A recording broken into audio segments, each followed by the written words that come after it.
हर chest pain heart attack नहीं होता। इसी तरह अगर कोई भी इन सिम्टम्स के साथ आए कि मुझे मूड स्विंग्स हो रही हैं, तो वो बाइपोलर डिसऑर्डर नहीं होता।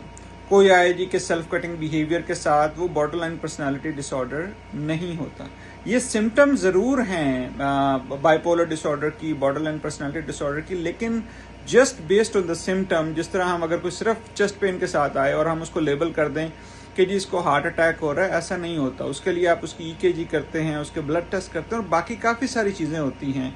लेकिन मैंने चाइल्ड साइकियाट्री में ये देखा है कि लोग सिर्फ सिम्टम्स की बुनियाद पे, without understand the full story, ना सिर्फ ये लेबल मरीजों को, खासतौर पर बच्चों को और चिल्ड्रन को, एडोलेसेंट को लगा देते हैं, बल्कि उनको फिर हैवी मेडिकेशन से भी ट्रीट करना शुरू कर देते हैं।